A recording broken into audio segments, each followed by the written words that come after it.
কোনো রাজনৈতিক দলের নেতা যদি বলে যে আমরা শরিয়া আইনে বিশ্বাস করি না, তাহলে তার কি ঈমান থাকে? শরিয়া আইন এটা আল্লাহর দেওয়া আইন।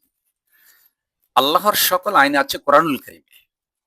এখন কেউ যদি বলে যে আমি শরিয়া আইন মানি না, তার মানে সে কোরআনের আইন মানে না। এখন আপনারা বলুন যে কোরআনের আইন মানে না, তার কোরআনের উপর কি ঈমান হয়? ঈমান আনার জন্য যে কয়টা বিষয় বিশ্বাস করতে হয় তার মধ্যে আসমানি কিতাব অন্যতম।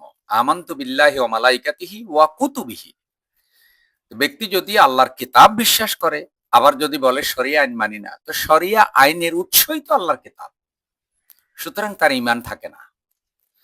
এখন যারা এইসব কথা বলছেন এবং ক্ষমতার জন্য ইসলামকে আক্রমণ করছেন, যারা ইসলাম প্রতিষ্ঠা করতে চায় তাদের উপর আক্রমণ করছেন, এবং ইসলাম বিরোধী যারা মুসলিম বিরোধী, ইসলামী চিন্তা চেতনা বিরোধী, তাদেরকে খুশি করার জন্য বলছেন যে আমরা শরিয়া আইনে বিশ্বাস করি না। মনে রাখবেন, ঈমান চলে যাবে, পরকালে জান্নাত হারাবেন। তো পরকালে জান্নাত হারিয়ে যদি জাহান্নামে যান, আর জাহান্নামের বিনিময়ে যদি পৃথিবীতে ক্ষমতা ভোগ করেন, তাহলে এটা কি লাভবান? কোন লোক যদি প্রেসিডেন্ট হয়, মরার পরে যদি জাহান্নামে যায়, সে কি সফল? আর কোন লোক যদি পৃথিবীতে প্রেসিডেন্ট নাও হয়, ধরুন রিক্সা চালায়, তরকারি বিক্রি করে সংসার চালায়, কিন্তু মৃত্যুর পরে সে আল্লাহর জান্নাতে চলে যায়, তাহলে সে কি ব্যর্থ? না। এরা ক্ষমতার জন্য উন্মাদ হয়ে গেছে। ফেরাউন নমরুদ এদের মতো ক্ষমতার পাগল ছিল না।